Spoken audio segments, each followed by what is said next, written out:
सभापति महोदय, भारतीय जनता पार्टी के कार्यकर्ता जो एक एक कार्यकर्ता हैं, उनके मन के अंदर देश प्रेम, राष्ट्र प्रेम किस तरह से भरा हुआ है, ये उसकी एक मानगी थी। तो मैं यही कहना चाहती हूं कि ये जो विश्वास कांग्रेस पार्टी का टूटा है, ये विश्वास जल्दी से वापस बनने वाला नहीं है। ये वो पार्टी है जो 400 से 40 के ऊपर आ गई और एक हमारी पार्टी है जो 2 से 303 के ऊपर आ गई। किसी ने ये बात कही है कि विश्वास वो डाली है जो एक बार सूख जाती है तो फिर कभी हरी नहीं हो सकती। अब ये चाहे कितने ही अलायंस कर लें, चाहे ये INDIA बना लें, चाहे ये घमंडिया बना लें, ये कुछ मर्जी बना लें, लेकिन अब किसी भी कीमत पर इनके ऊपर लोगों का विश्वास नहीं बन सकता। सभापति महोदय, मैं कहना चाहती हूं कि अभी तक तो शुरुआत हुई है। आदरणीय प्रधानमंत्री जी जो भविष्यवाणी करते हैं वो भविष्यवाणी सत्य होती है। जो भविष्यवाणी उन्होंने की 2018 में कि 2023 में फिर से लेकर आएंगे, तो वो लेकर आए हैं। अब आदरणीय प्रधानमंत्री श्री नरेंद्र मोदी जी की भविष्यवाणी है कि हम 2024 के अंदर भी फिर से भारतीय जनता पार्टी की सरकार बनाएंगे, उनके नेतृत्व में बनाएंगे। सभापति महोदय, अब हमारा टारगेट यूनिफॉर्म सिविल कोड है। बहुत जल्द जो है हमारी कोशिश होगी कि हम वो भी इस सदन के अंदर लेकर आए। और इसके साथ साथ मैं कहना चाहती हूं कि मैं सभी को सुन रही थी, हमारी सूले जी कह रही थी कि 9 साल में क्या किया।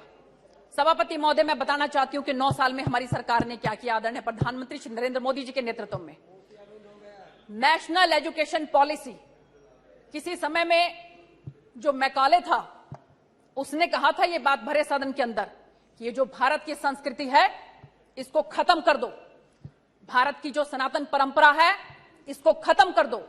जब तक तुम ये खत्म नहीं करोगे, जब तक तुम इनके ऊपर पश्चिमी सभ्यता को नहीं ला दोगे, तब तक तुम इनकी रीढ़ की हड्डी को नहीं तोड़ सकते।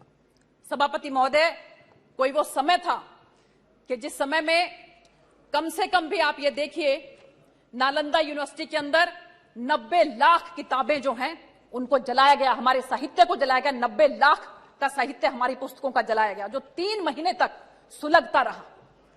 और उस सनातन परंपरा को, उस संस्कृति को खत्म करने के लिए सभापति महोदय जो परंपरा, जो अपनी एजुकेशन पॉलिसी वो लेकर आए, आज बड़ी खुशी है मुझे इस बात की कि 2020 के अंदर बहुत विचार विमर्श करके सबके साथ, जिस तरह से बाबा साहब ने उस समय में सबके साथ विचार विमर्श करके हमारे देश का संविधान बनाया था, उसी तरह से ही सबके साथ विचार विमर्श करके 2020 में जो शुरुआत हुई वो नेशनल एजुकेशन पॉलिसी जो है वो हमारे देश के अंदर अब आई है। उसी के तहत मैं आपको बताना चाहूंगी कि ये कोशिश है हमारी सरकार की कि एजुकेशन जो है उसका एक्सेस सबको होना चाहिए, इक्विटेबल होना चाहिए, क्वालिटी होनी चाहिए, अफोर्डेबिलिटी होनी चाहिए, अकाउंटेबिलिटी होनी चाहिए। ये हमारी नेशनल एजुकेशन पॉलिसी जो है उसकी मोटो है, उसका ये ध्येय है। सभापति महोदय, एक जो छोटा बच्चा है 3 से लेकर 8 वर्ष तक उसकी बुद्धि का तीव्र गति के साथ विकास होता है। ये साइंटिफिकली भी अप्रूव हो चुका है। तो इसलिए हमारी सरकार ने ये कोशिश की है कि हम एक बाल वाटिका इस तरह से बनाएं ताकि 3 से 8 वर्ष के जो बच्चे हैं उनको जादुई पिटारा के नाम से हम उन बच्चों के लिए एजुकेशन जो है वो प्रोवाइड करें, जिसके अंदर खेल खेल में गाना गाकर, डांस करके, पहेलियों से वो बच्चे एजुकेशन प्राप्त करें। मैं अभी थोड़े दिनों पहले एक वीडियो देख रही थी, छोटे छोटे नन्हे नन्हे बच्चे माननीय प्रधानमंत्री जी के चारों तरफ लिपटे हुए थे, मोदी जी मोदी जी मोदी जी करके। मिलियंस ऑफ पीपल ने उनको उस वीडियो को देखा है। सभापति महोदय, अगर आप भी उसको देखें, इतने प्यार से वो बच्चे खेलते खेलते जो है मोदी जी से बात कर रहे थे और बिल्कुल उनको हक किए हुए थे बड़ी जोर से और कह रहे थे कि मोदी जी हम आपके साथ फोटो खिंचाना चाहते हैं, मोदी जी हमने आपको देखा। ये प्यार, ये विश्वास जो 3 से 8 साल तक के बच्चों के अंदर भी माननीय प्रधानमंत्री जी को लेकर है, क्या ये इनका नो कॉन्फिडेंस जो है ये उस विश्वास को डिगा पाएगा? ये भूल कर रहे हैं बहुत बड़ी। माननीय सभापति जी, मैं इसके साथ साथ कहना चाहती हूं कि उन बच्चों के अंदर चिंतन की भावना हो, उन बच्चों के अंदर तर्कशीलता हो, उन बच्चों के अंदर अनुसंधान की भावना हो। इन सब बातों को ध्यान रखते हुए हमारी इस नेशनल एजुकेशन पॉलिसी जो है, इसकी कोशिश है कि इन बच्चों को मातृभाषा के अंदर शिक्षा ग्रहण करवाई जाए। इसलिए सभापति महोदय, मैं आपको बताना चाहूंगी कि इसके साथ साथ दुनिया की सबसे बड़ी शिक्षा पद्धति जो है वो हमारे भारतवर्ष की शिक्षा पद्धति है, जिसके अंदर 14.9 लाख स्कूल हैं, 95 लाख टीचर्स हैं और 26.5 करोड़ सभी वर्ग के सभी जगह से विद्यार्थी हैं। इसके साथ साथ हमारी कोशिश है कि हम स्किल एजुकेशन जो है इसके अंदर प्रोवाइड कर सकें। सभापति महोदय, इससे पहले जिस तरह की शिक्षा पद्धति रही, बच्चों को किसी भी तरह का कोई कौशल विकास उनके अंदर नहीं हो पाता था। बहुत बार ऐसा होता है कि बच्चे किसी कारणवश अगर 11वीं के बाद 12वीं के बाद शिक्षा छोड़ देते हैं तो कम से कम उनके अंदर किसी न किसी कौशल का विकास तो हो, उनकी रोजी रोटी का कोई साधन तो बने। इस बात को ध्यान में रखते हुए सरकार की तरफ से अब 10+2 तक के बीच में ही जो है कोई ना कोई कौशल विकास उन बच्चों के अंदर जागृत करने की कोशिश की जा रही है। सभापति महोदय, इसके साथ साथ मैं कहना चाहूंगी कि मैंने मेडिकल साइंस से पढ़ाई की है, लेकिन मेरा शौक जो है, मेरा इंटरेस्ट हिस्ट्री में भी था। लेकिन पहले पद्धति ऐसी थी कि अगर आपने मेडिकल साइड ले लिया तो आप जो ह्यूमैनिटी के सब्जेक्ट्स हैं वो नहीं ले सकते थे। अगर आपने नॉन मेडिकल ले लिया तो आप कॉमर्स के सब्जेक्ट नहीं ले सकते थे। इतनी अब इसके अंदर जो है खुलापन कर दिया है सरकार की तरफ से कि अगर आप मेडिकल के साथ ह्यूमैनिटी के सब्जेक्ट्स भी लेना चाहें तो आप ले सकते हैं।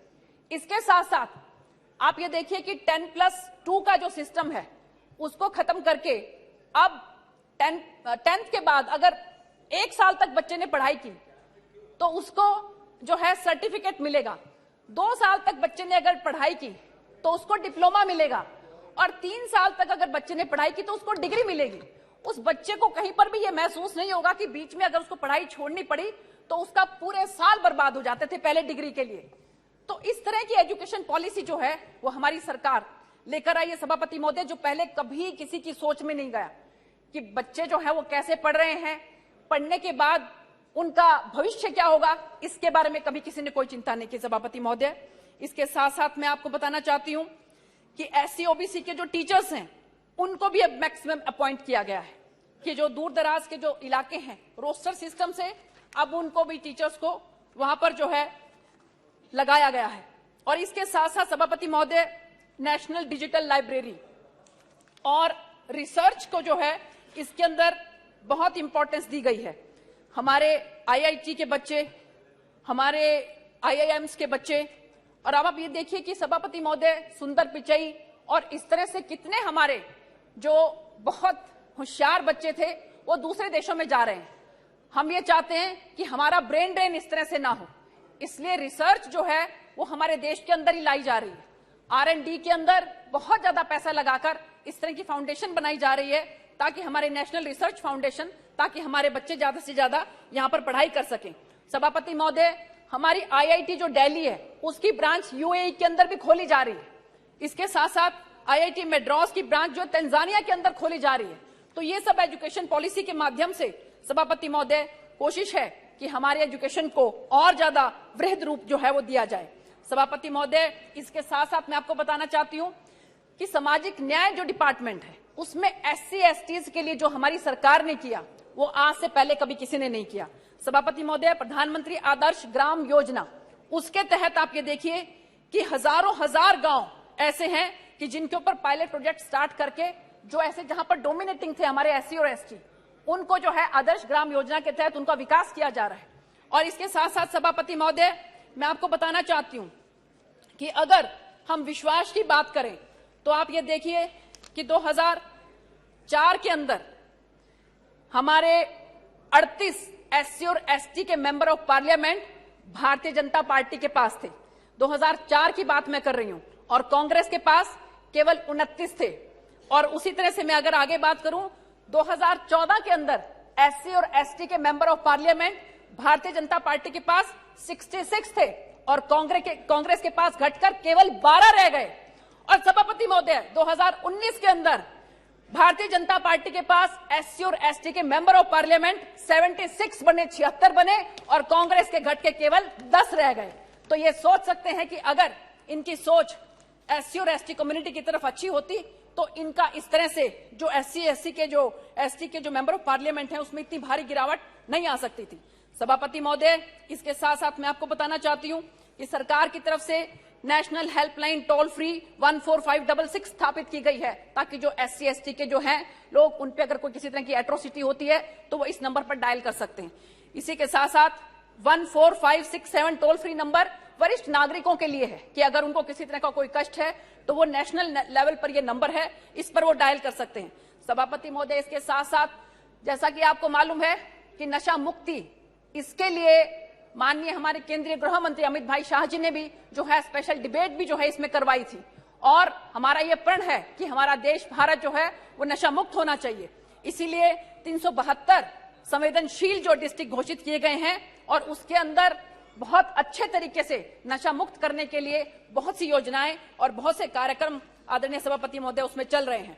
इसके साथ साथ सभापति महोदय, मैं आपको कहना चाहती हूं कि डिजिटल इंडिया कि किस तरह से आज हम ये कह सकते हैं कि हमारा देश डिजिटल इंडिया के माध्यम से कैसे आगे बढ़ रहा है, कैसे जो भी सरकार की योजनाएं हैं उसमें जो भी पैसा है वो डायरेक्ट बेनिफिट ट्रांसफर के माध्यम से एक आम आदमी तक पहुंच रहा है। सभापति महोदय, कांग्रेस पार्टी वालों को याद होगा कि इनके प्रधानमंत्री जी ने किसी समय में ये बात कही थी कि हम लोग 1 रुपया ऊपर से भेजते हैं, नीचे तक आते आते केवल 15 पैसे बच जाते हैं उसमें से।